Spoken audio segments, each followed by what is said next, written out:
Baik, selamat siang. Kami dari kelompok 3 akan mempresentasikan produk bioteknologi antibodi monoklonal yaitu pada pregnancy test, di mana anggota kelompok kami yaitu Sukadiase, Cynthia Devi, Cynthia Eka, kemudian yang terakhir ada Ismayani. Nah, bioteknologi bioteknologi adalah perpaduan yang harmonis antara biologi dan teknologi. Secara terminologi, bioteknologi dapat kita artikan sebagai pemanfaatan sistem biologi, makhluk hidup, dan produknya untuk mengubah atau memperbaiki kesehatan umat manusia dan lingkungannya. Berdasarkan pengertian di atas, maka bioteknologi tidak lain adalah suatu proses yang unsur-unsurnya sebagai berikut, yaitu ada input, di mana input itu adalah bahan kasar atau raw material yang akan diolah seperti beras, anggur, susu, dan lain sebagainya. Kemudian setelah diinput akan ada sebuah proses yaitu mekanisme pengolahan yang meliputi proses penguraian atau penyusunan oleh agen hayati. Setelah diproses akan keluar sebuah output yaitu produk baik berupa barang dan atau jasa seperti alkohol, enzim, antibiotika, hormon, dan pengolahan limbah.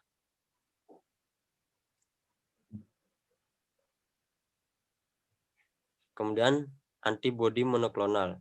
Antibodi monoklonal adalah antibodi yang homogen dan monospesifik, dapat mengikat satu epitop saja. Antibodi monoklonal dibuat dengan cara teknik hibridoma, yakni penggabungan atau fusi dua jenis sel. Kemudian tahapan pembentukan dan produksi antibodi monoklonal adalah sebagai berikut. Yang pertama itu ada imunisasi mencit dengan antigen yang akan dibuat antibodi monoklonalnya. Kemudian yang kedua, limfa mencit diambil dari sebuah dibuat suspensi termasuk sel B yang mengandung antibodi terhadap antigen yang akan disuntikkan. Kemudian yang ketiga, fusi sel limfa dengan sel myeloma. Kemudian yang keempat itu seleksi sel dengan membiarkan sel dalam media selektif, di mana hanya sel hibrid saja yang bisa tumbuh. Kemudian kelima, sel hibrid berproliferasi membentuk klon yang disebut hibridoma. Kemudian yang keenam, seleksi sel hibridoma unggul yang menghasilkan antibodi monoklonal. Kemudian yang ketujuh, penentuan analisis antibodi dengan cara enzim link immunosorbate assay atau ELISA atau RIA.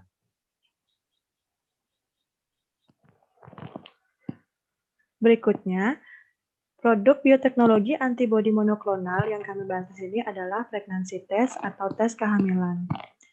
Pregnancy test adalah salah satu produk di bidang kesehatan, produk bioteknologi di bidang kesehatan yang cara kerjanya dalam mengetes kehamilan ialah mendeteksi adanya HCG atau hormon chorionic gonadotropin dalam urin wanita. Kehamilan ditandai dengan meningkatnya kadar HCG dalam urin pada trimester pertama. Dalam alat tes kehamilan terdapat 3 komponen, yaitu reaction site, test site, dan control site. Pada reaction site atau tempat reaksi yang harus dikenai oleh urin, di sisi ini terdapat antibodi monoklonal yang mengikat HCG di satu sisi dan mengandung enzim yang dapat mengubah warna apabila bertemu substrat atau zat yang tepat. Pada bagian test site, terdapat antibodi yang bisa menangkap kompleks antibodi HCG enzim yang bergerak dari reaction site, tapi bedanya di reaction site, antibodi juga tidak bisa bergerak. Pada control site juga mengandung antibodi yang tidak bisa bergerak dan tertambat pada substrat enzim yang bisa berubah warna apabila terjadi reaksi ikatan terhadap antibodi.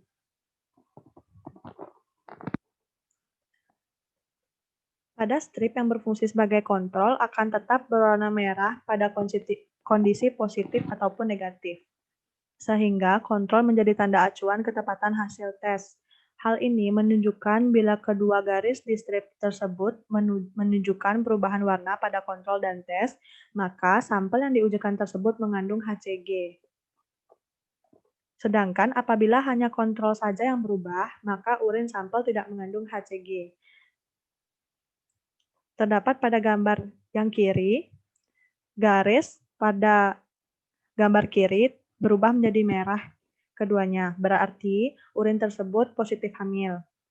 Dalam gambar yang di kanan, hanya kontrol site-nya saja yang berubah warna menjadi merah, berarti urin tersebut tidak mengandung HCG dan dinyatakan negatif hamil. Berikutnya, apa sih hormon HCG tersebut?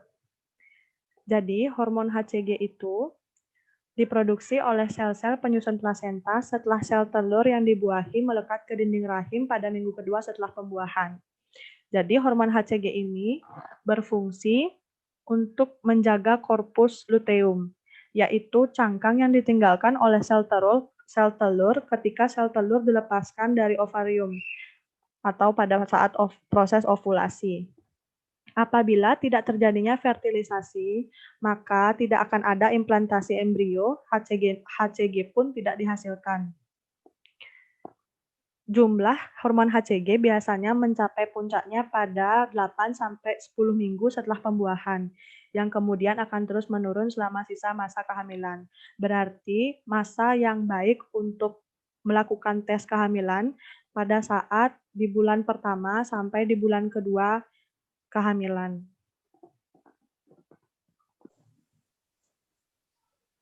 Baik, selanjutnya setelah kita mengetahui produk bioteknologi apa yang akan kita analisis, maka selanjutnya yang harus kita ketahui adalah tahapan produksi dari produk bioteknologi tersebut. Secara garis besar, tahapan produksi dari sebuah produk bioteknologi dibagi menjadi 3 tahapan besar.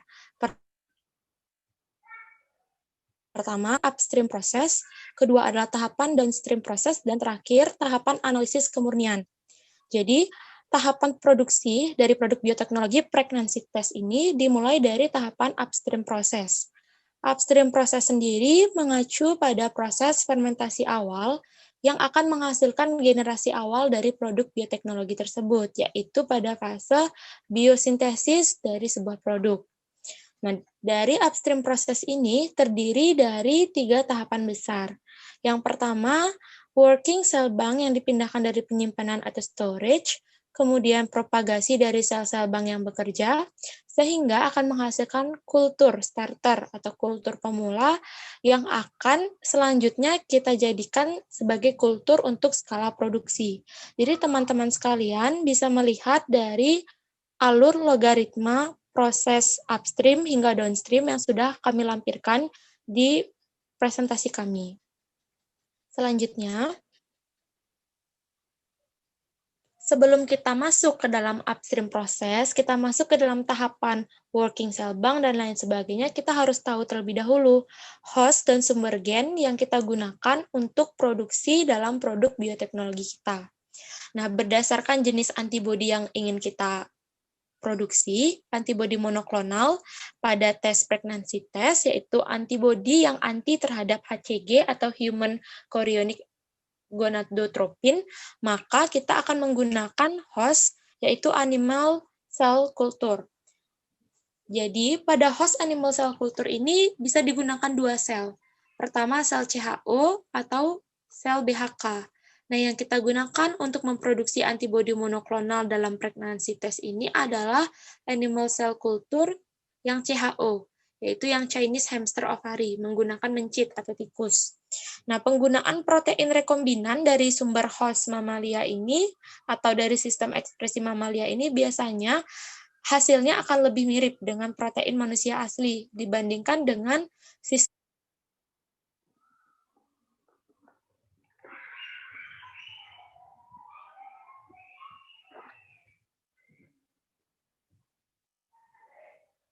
melindungi transgenic animal seperti domba dan kambing pun juga bisa. Nah, keuntungan utama dari rekombinan protein sel mamalia ini adalah kemampuannya untuk melakukan modifikasi pasca translasi produk protein. Sehingga nanti untuk tahap downstream, tahap modifikasi protein akan lebih ada keunggulannya untuk protein rekombinan yang diambil dari animal cell culture. Sehingga host pada produksi antibodi monoklonal produk pregnancy test ini nantinya tikus atau mencit tadi dari CHO itu akan diimunisasi dengan antigen yang kita inginkan, yaitu antigennya adalah hormon HCG. Kemudian kita akan dapat menghasilkan atau memanen spleen cell dari host tersebut yang telah menghasilkan antibodi monoklonal yang anti terhadap HCG, sehingga nanti di produk pregnancy test itu akan dapat bekerja antara antibodi yang mengikat dengan antigen. Teman-teman bisa lihat di gambar, ini adalah salah satu gambar dari spleen cell CHO atau Chinese hamster ovary. Kemudian, selanjutnya adalah setelah kita tahu host dan gennya, kita bisa melangkah ke mekanisme cloning atau teknik cloning dari produksi antibodi monoklonal ini, yang menjurus kepada cell banking sistemnya. Jadi di sini teman-teman bisa lihat mekanisme cloning dimulai berdasarkan kultur dari hibridoma. Jadi untuk produksi antibodi monoklonal seperti yang telah dijelaskan tadi adalah menggunakan teknik hibridoma. Di mana kita tahu teknik hibridoma ini atau disebut dengan teknik fusi adalah teknik pembuatan sel yang dihasilkan dari fusi antara sel B limfosit dengan sel kanker. Sehingga nanti sel hibridoma yang kita hasilkan akan bersifat immortal. Ada dua jenis nih teman-teman, proses yang dapat dilakukan untuk kultur dari hibridoma ini. Pertama, bisa dilakukan dengan proses produksi asites. Yang kedua, kultur hibridoma bisa dilakukan dengan teknik kultur sel hewan langsung. Produksi melalui asites ini memerlukan injeksi yang besar untuk sel hibridoma ke dalam rongga perut dari CHO atau tikus atau mencit. Nah, itu kita anggapkan kurang memenuhi kaidah dari animal welfare. Maka dari itu, teknik yang sekarang sedang dikerjakan biasanya adalah menggunakan teknik kultur sel hewan langsung. Nah, salah satunya cell banking system ini. Teman-teman bisa lihat kultur selnya atau mekanisme cloningnya, mekanisme memperbanyak dari sel yang akan kita gunakan, nantinya dibagi menjadi membentuk sistem bank sel, di mana di dalamnya, di dalam ampul itu ada sel yang akan menghasilkan benih-benih. Nah, konsep-konsep ini diterapkan untuk penghasil biofarmasi, baik dia prokariotik dengan host dari bakteri E. coli maupun dari host eukariotik seperti kita, mamalia sel. Jadi nanti pada sistem bank sel ini akan ada membentuk master sel bank atau sel bank induk, yang kemudian dari masing-masing sel bank induk itu akan menghasilkan working cell bank atau sel bank kerja. Seperti itu. Selanjutnya, setelah kita tahu sel bank sistem dan mekanisme cloning, kita bergerak atau mengarah kepada ekspresi gen dari antibodi monoklonal pregnancy test ini. Jadi first step, ketika antigen masuk ke dalam tubuh host, yang kita tahu adalah CHO, maka ia akan menstimulasi respon imun. Jadi begitu antigen HCG itu dimasukkan, akan ada respon imun nih dari si host, dari tubuh host. Nah, unsur utama dari respon itu akan memerlukan aktivasi terhadap limfosit B yang terpilih untuk dapat menghasilkan antibodi yang akan mampu nantinya mengikat antigen. Dalam second step, kita lihat teknologi antibodi monoklonal ini mensyaratkan isolasi limfosit B dengan penggabungan sel-sel antibodi dengan sel-sel yang mengalami transformasi atau mieloma atau sel-sel kanker. Sehingga sel-sel yang akan kita panen nanti untuk antibodi monoklonal adalah sel hibridoma yang bersifat immortal. Selanjutnya, gen hibridoma atau yang gen fusi itu yang telah terreplikasi dan bergabung akan masuk ke dalam mantel fag dewasa, akan menghasilkan produk gen yang berada dalam permukaan fag. Kemudian, seluruh library dapat disaring untuk mengidentifikasi kode pengkodean untuk protein yang diinginkan.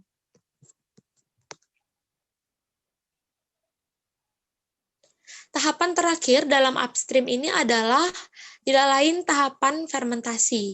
Jadi, tahapan fermentasi dari kultur sel mamalia ini lebih kompleks, teman-teman, secara teknis dibandingkan dengan fermentasi untuk sel mikroba.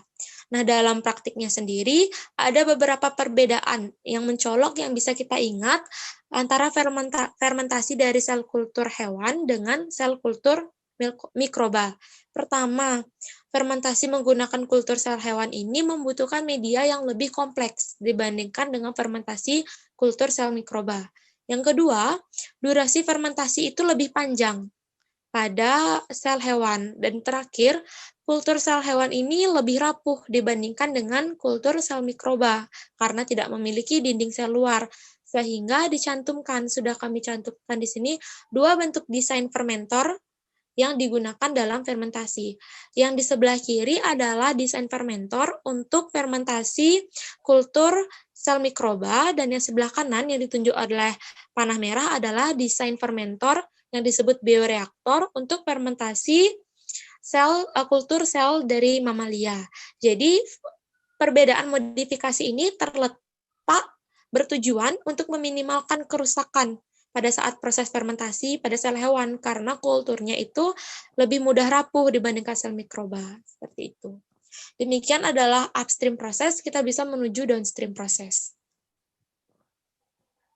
Berikutnya, setelah sel-sel melalui proses upstream, yaitu setelah difermentasi, maka sel-sel yang setelah difermentasi melewati proses downstream yang dimana terdapat 3 tahapan. Yang pertama, ada tahapan pemisahan protein, yang kedua pemurnian protein, yang ketiga modifikasi protein. Pada tahap pemisahan protein, sel-sel protein dipisahkan dari sel dilakukan dengan metode sentrifugasi. Sebagai alternatif untuk sentrifugasi juga dapat dilakukan filtrasi aliran tangensial untuk pemisahan ini, tetapi sentrifugal adalah teknologi yang disukai untuk panen dalam skala besar, karena skalabilitas dan karakteristik operasi ekonomisnya dibanding dengan filtrasi aliran tangensial. Keuntungan lain dari sentrifugal adalah kemungkinan penggunaan multiproduk dengan prosedur penggantian yang ditentukan dan menghindari masalah seperti membran, penyumbatan, serta pengotoran. Selanjutnya, pada tahap pemurnian protein, terdapat 3 tahap, yaitu diafiltration, chromatografi afinitas, terakhir purification, dan polishing.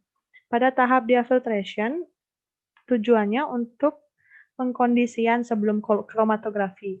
Langkah ini relevan untuk format antibodi baru yang mungkin sulit diungkapkan sehingga menghasilkan produk yang lebih rendah konsentrasi dalam proses fermentasi.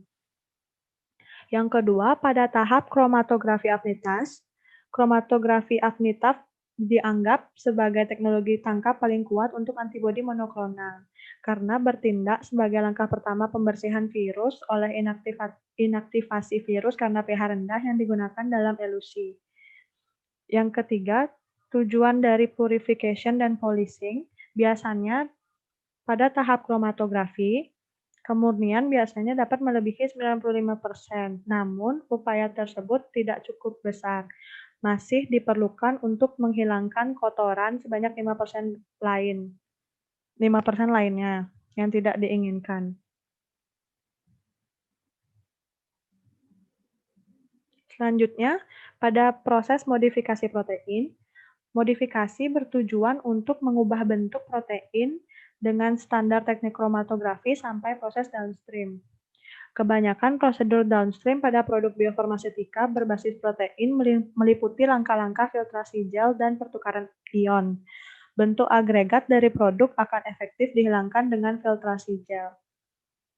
Teknik ini juga dapat menghilangkan bentuk-bentuk produk yang banyak dipolimerasi, seperti gugus karbohidrat dari varian glikoprotein yang telah terdegradasi juga mungkin akan dihilangkan dengan kromatografi filtrasi gel atau pertukaran ion.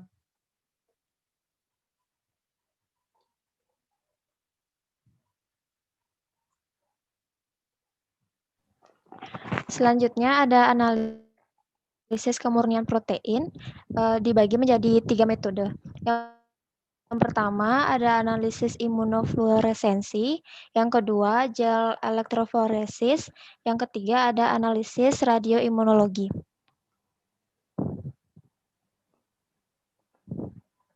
Selanjutnya,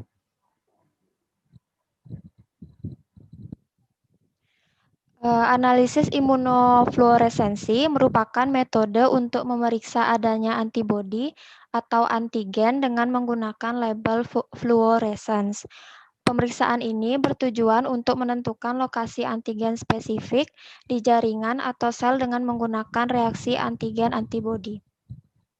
Pada pemeriksaan ini digunakan antibodi yang ditandai dengan fluoresen untuk memvisualisasikan lokasi reaksi antigen-antibodi tersebut.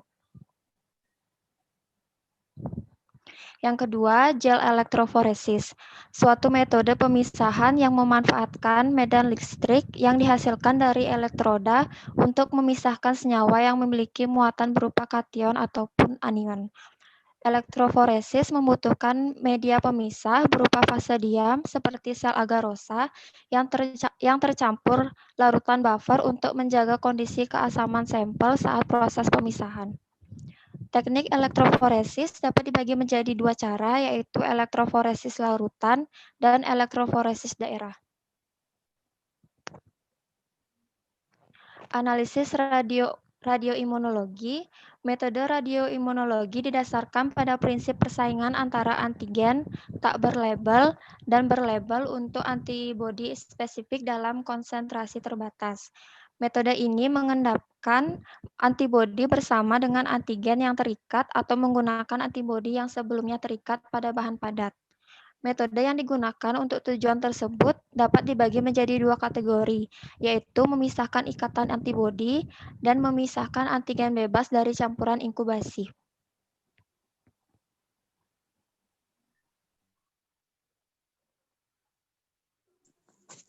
Sehingga berdasarkan pemaparan keseluruhan analisis, maka dapat kita simpulkan. Pertama, pregnancy test merupakan salah satu produk bioteknologi yang mengandung antibodi monoklonal dengan cara kerja mendeteksi adanya HCG dalam urin wanita, di mana kehamilan ditandai dengan meningkatnya kadar human chorionic gonadotropin atau HCG dalam urin. Lalu yang kedua, proses upstream pada produk pregnancy test memiliki 3 tahapan, yaitu working cell bank, propagasi sel-sel bank yang bekerja, dan kultur skala produksi.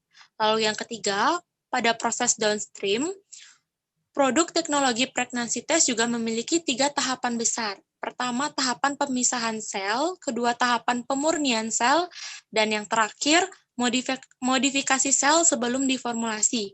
Dan kesimpulan terakhir adalah terdapat beberapa cara untuk menganalisis kemurnian dari suatu protein yang telah melalui proses upstream dan downstream, yaitu melalui gel elektroforesis, analisis radioimunologis, dan analisis imunofluoresensi.